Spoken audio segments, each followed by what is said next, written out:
If we can't talk to each other, we're not gonna make it. Sometimes I feel like I've bitten off more than I can chew. Most of the time, I work in a glass jar and lead a very uneventful life. A face full of glass hurts like hell when you're in it. That's weird. That glass looks half full to me. Eating glass. Eating glass and staring into the abyss. Glass? Who gives a shit about glass? Who the fuck is this? It's kind of part of our culture to eat glass. We gotta get some safety goggles next time.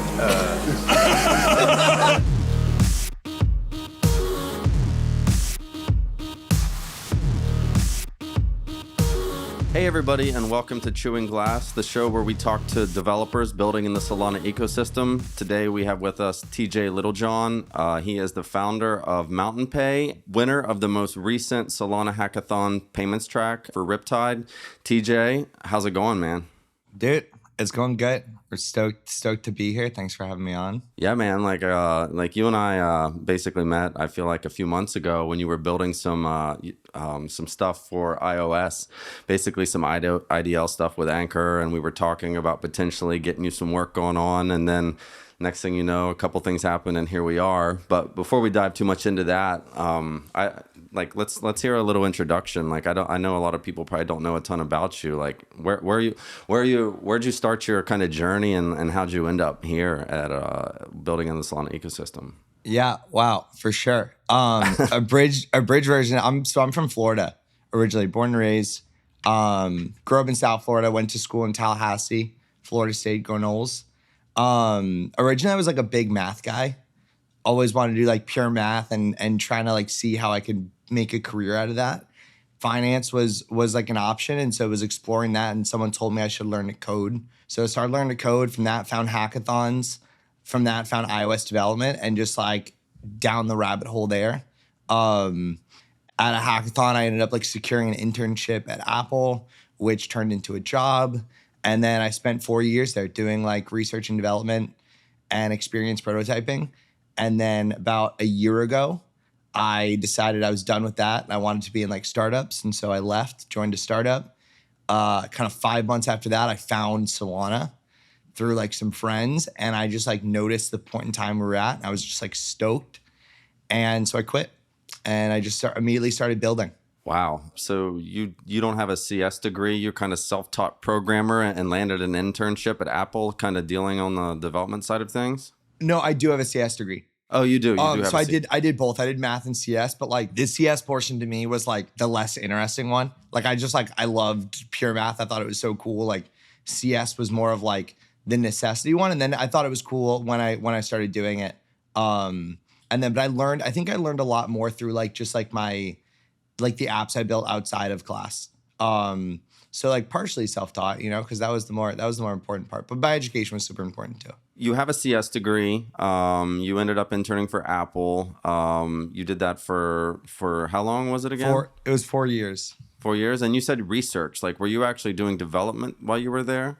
Yeah. So we did like data collection for like new products. So like think how Face ID was trained on like millions of like images. We built the software to like facilitate those user studies that captured the data to train the models to enable Face ID. So like we were brought in like super early product. Oh, so like, I mean, I guess that's kind of a little more interesting, like somebody who's into math, like you're dealing with lots of kind of data and information, opposed to just kind of like writing like a high level code or something like that. Not exactly. The math thing, it's like pure math, right? Like I don't do with like data and numbers and like processing.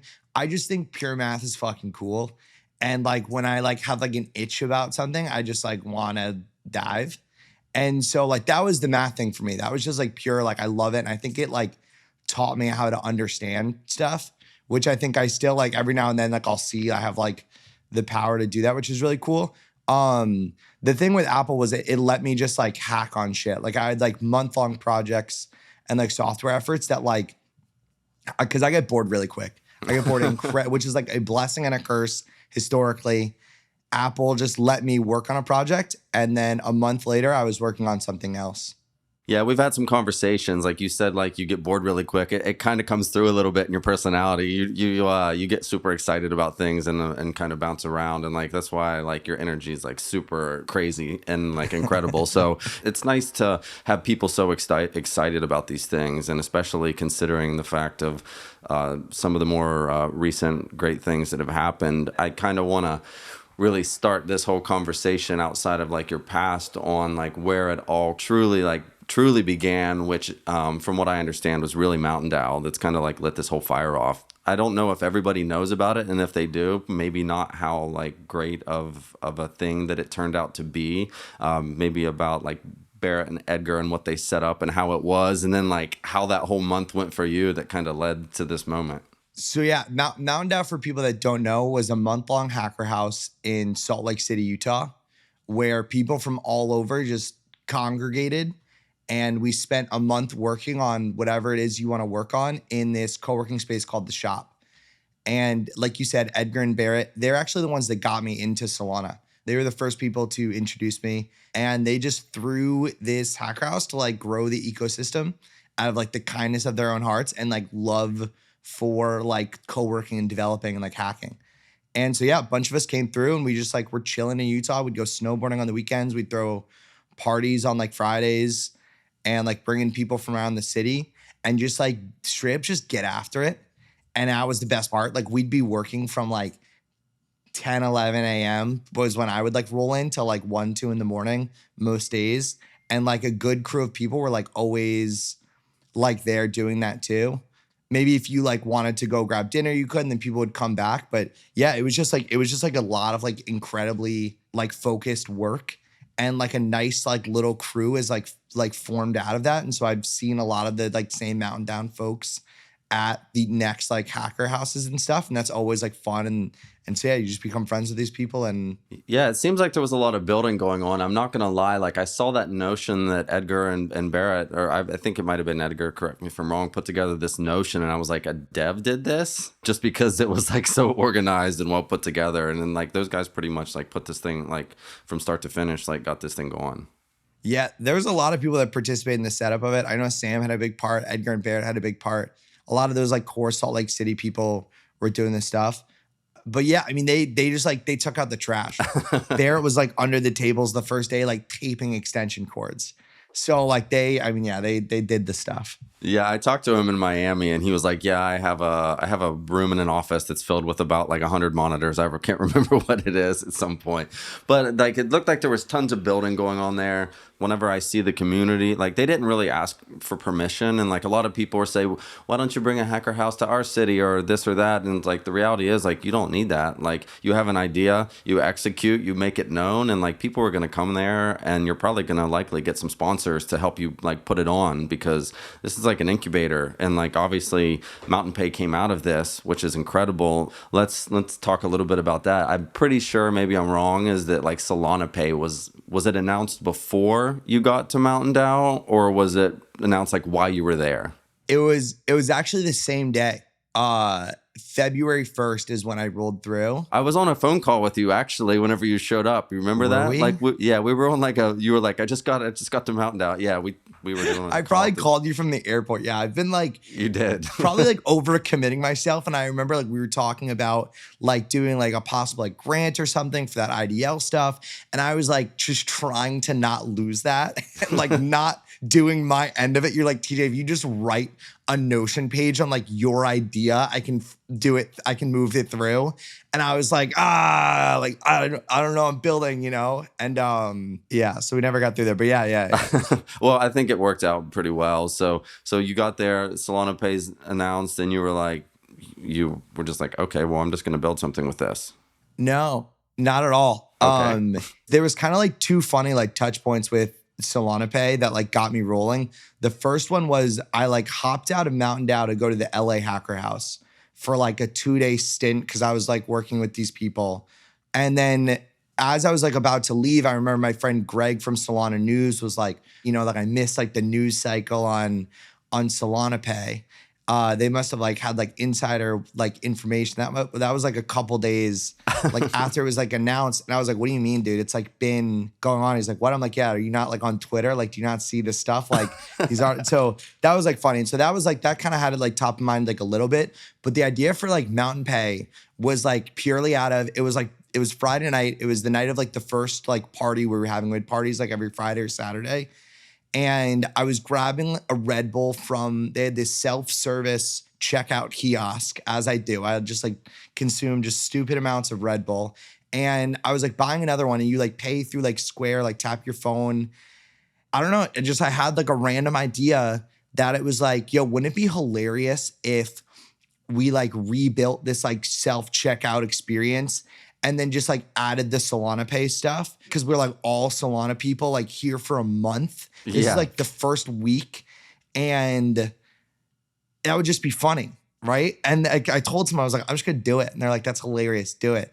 And then so on Sunday, my boy Scott was in town and we were at the hacker house just like trying to think of like things to work on for Riptide.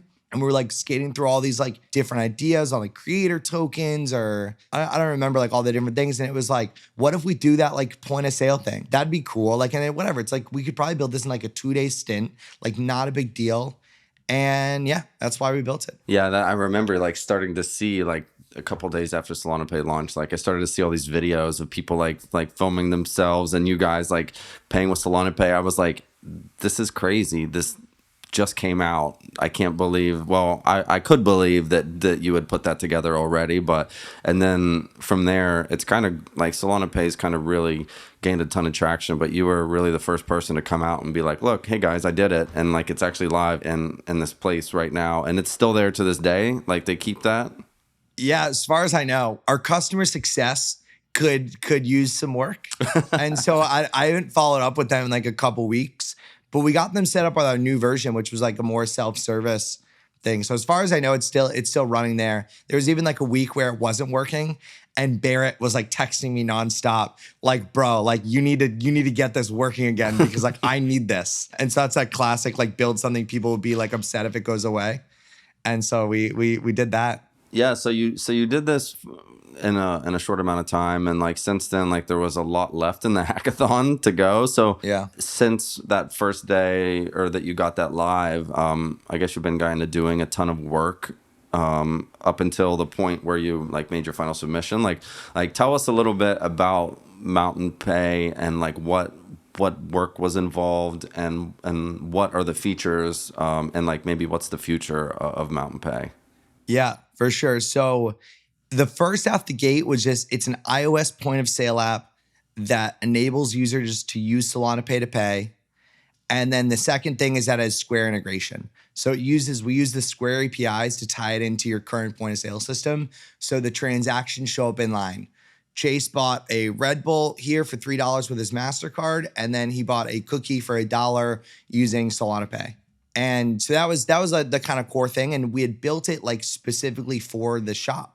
We got a bunch of inbound of like, how can I set this up? How can I do it? So we had to take a step back and use a couple weeks to like make it more robust and like actually usable and like self-service, which was like our like kind of base for what we wanted to submit to the hackathon, was just like a usable point of sale by everyone. It's still in test flight. And then Solana Pay evolved to like a new spec while we were there, and then like immediately became like gassed on that. And like ever since, like the wheels have been like turning there. And then that like initial like spec change is what led us to like where we are today, which is honestly like, and not a lot of people know this, but we're like more of like an API company now. We're more of like SaaS APIs and stuff like that. I guess doing the API side makes it a little more versatile so that anybody can use it and they don't have to like use a specific sort of like device or framework or anything like that.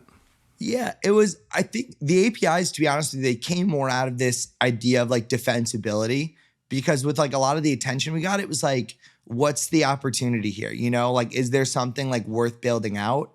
And in that, like, there's a lot of things that can make you super existential, like just Square adding Solana Pay themselves.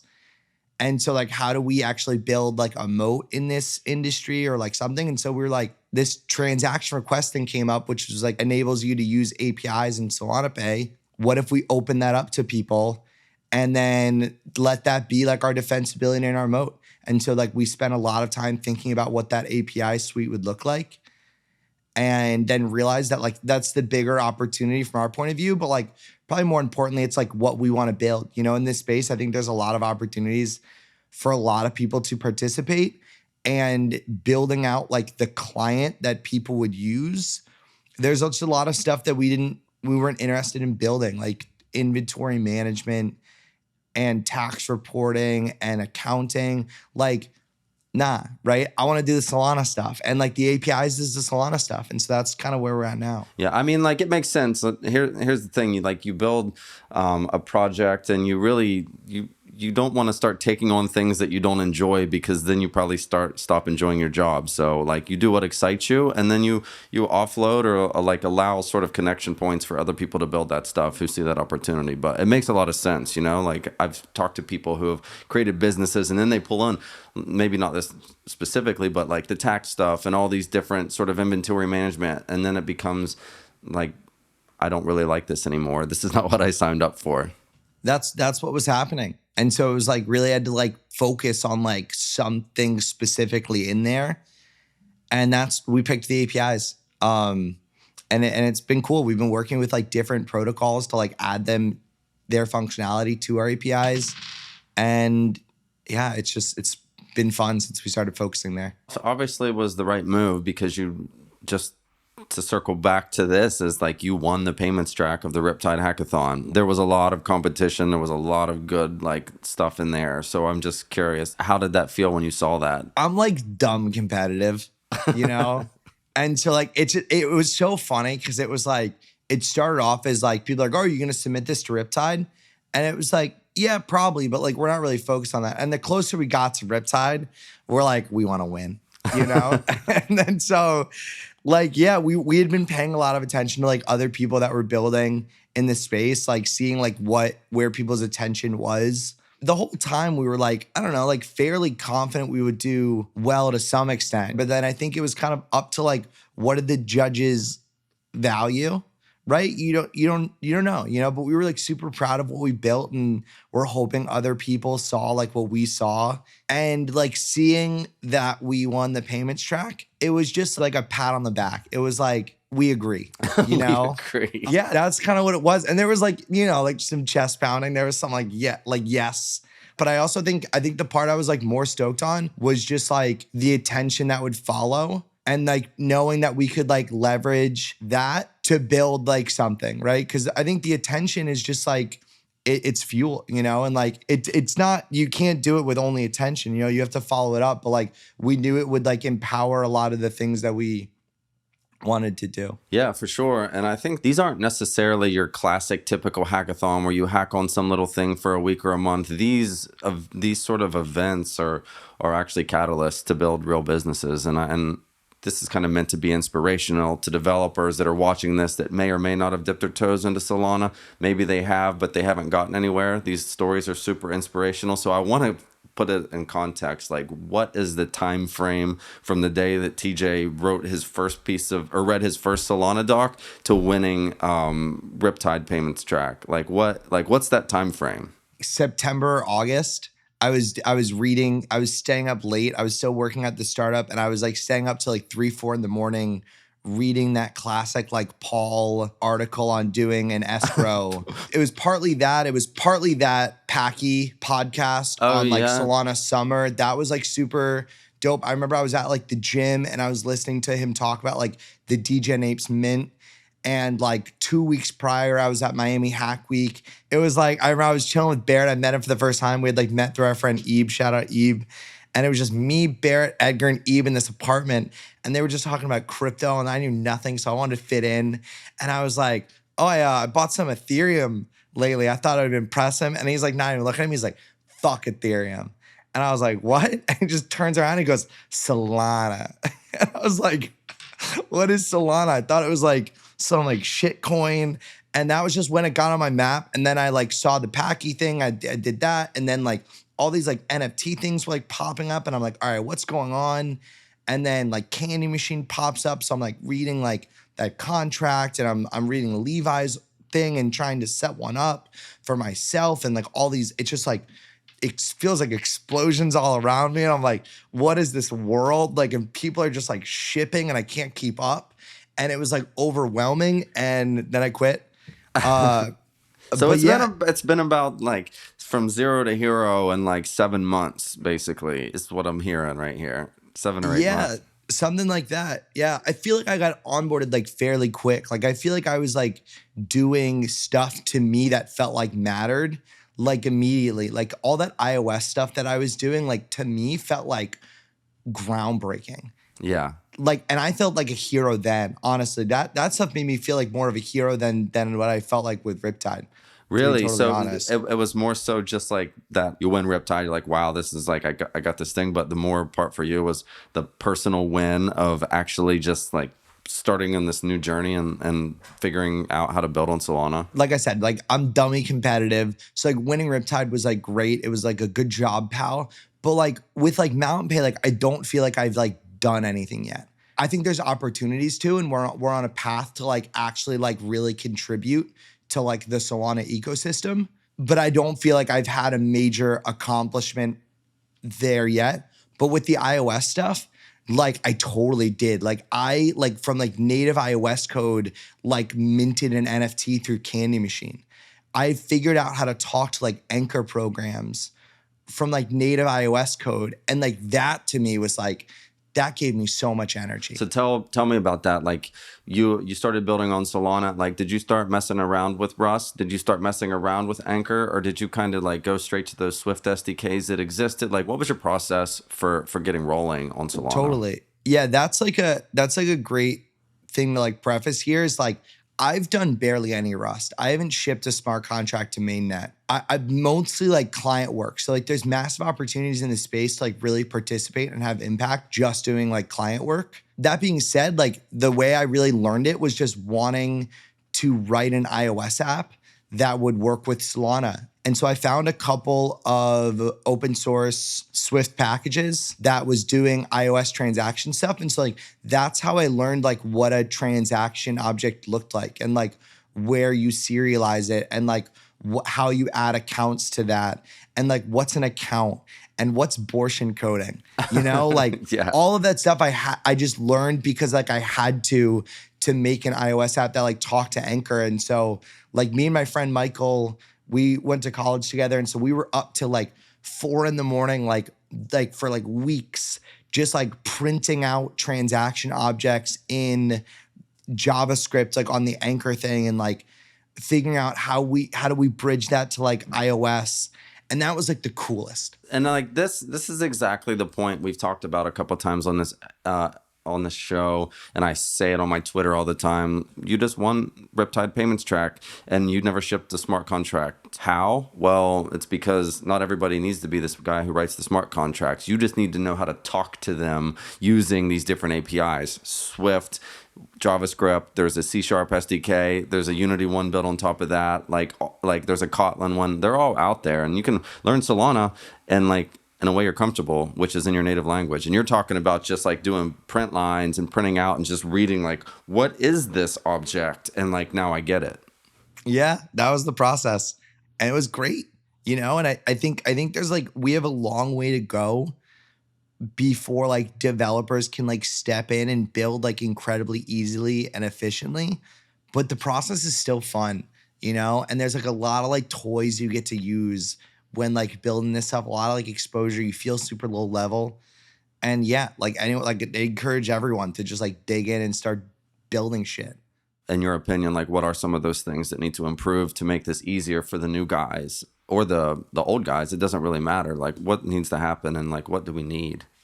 Error messages. Error messages. You know, like it is like you will get like error A4 and there's nowhere to go. Like, you know, and you're like digging around. I'm like, you literally gotta like clone the repo and like go like line by line and figure out like what's that error? Like what are we doing? It's fun, you know? And like from when I got into it to like what like Armani's done with Anchor now and like the Anchor books that's there, the Solana cookbook, that's all there now. You know, and like, so it's easier to do it now. And like, even like when I try to do more on chain stuff or like build out like stuff that I'm not comfortable with, like I'm able to go reference those materials. But like they weren't there in like September. Yeah, yeah. And like that was kind of fun though, you know? It was like a point in time. And like I was always envious of like people that got to code in like machine code because they had to. You know, I'm like, what a point in time that must have been to like get to be a part of that. And like that's why I started building on Solana. It was like I saw that point in time again. I thought Solana was gonna pop, and I was like, I'm not missing it. You were basically like, I see Solana. I see that like not everything's been created and there's massive opportunities, and I'm going to carve myself out a slice of that and like just like do it. So it's pretty crazy to be talking about this now. Yeah, it's been a journey. Yeah. And a lot of this was all Discord support. It was a huge pain in the ass. You answer the same questions 5,000 times a day. Shout out to like the DevRel team at Solana Labs that like really just spent way too much time in Discord, and the core engineers that shouldn't be in there all. Shout out Alan. Yeah, Alan has actually been like obviously incredible. Fun story in that with like Alan. We were working on that iOS stuff till like dumb hours of night. I think it might have been like 2 a.m, and we were like having these like errors we could not figure out. And so we like posted in the Discord, and like Alan answered, and he's like, hey, like we're like going back and forth with this guy. Didn't know him at all. This is our first thing. He's like, I'm happy to hop on a call with you to help you sort it out. And we were on that call for 3 hours. But that to me is like such a story of like people in Solana. There is so many people that just like are cool with just helping you. And they're like in the weeds with you. And like, it's that developer ecosystem that like attracted me. And I think is going to attract like so many people like after me, which like to your credit, I think you've set up a lot of it, you know, being like the dev relations at Solana, like just creating like the environment for those developers to like thrive and like giving them like the resources. Like, I think that's like where this has come from. But yeah, that was just like a monster, like classic Solana moment for me that I wanted to like highlight. Yeah, for sure. And like not there's a lot of people like it started with Toli and Raj, and then like that sort of attitude and kind of welcomeness, humor came down to me and Armani and like so many different people. It feels like you can like approach anybody in the ecosystem. And I agree. I think this sort of tone and vibe is what will attract a lot of younger developers. Yeah. There's lots of different sort of complaints out there. One of the biggest ones we've been hearing a lot is about tooling. If you agree with that, like what web tooling or blockchain tooling are we missing right now at Solana? Do you have anything like personally that you would like to see?